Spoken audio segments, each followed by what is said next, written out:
મિત્રો ભાઈ તેના મિત્રને ટાયરમાં બેસાડીને આવે છે અને તરબૂચવાળાને કહે છે કે તરબૂચ શું ભાવ આપે છો? ત્યારે આ તરબૂચવાળો કહે છે કે ભાવ છોડો, ક્વોલિટી ચેક કરી લો. ત્યાં સુધી બીજો ભાઈ તરબૂચની ચોરી કરીને ટાયરમાં મૂકવા લાગે છે.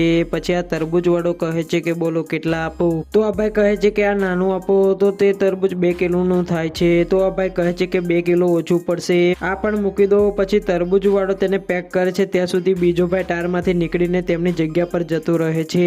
પછી આ ભાઈ ફોન પર વાત કરીને કહે છે કે ભાઈ સોરી, હું તમારું તરબૂચ નહીં લઈ જઈ શકું, કારણ કે મારા ભાઈનો ફોન આવ્યો તો કે બજારમાંથી તે તરબૂચ લાવે છે.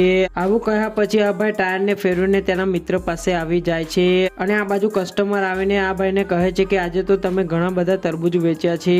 તો આ ભાઈ હેરાન થઈ જાય છે અને જોવા લાગે છે. તેથી બંને પર શક જાય છે અને તેમને ખોરવા લાગે છે અને ખોરતા ખોરતા તેમની જગ્યા પર આવી જાય છે અને પછી તેમની સાથે જે કરે છે તે જોતા પહેલા મિત્રો તમે પણ તમારી મમ્મીને દિલથી ચાહો છો તો આ વિડીયોને એક લાઈક કરી ચેનલને પણ સબસ્ક્રાઇબ કરી દો. પછી મિત્રો આ ભાઈ તેમને પકડીને લઈ જાય છે અને દુકાન પર ફ્રીમાં કામ કરાવવા લાગે છે.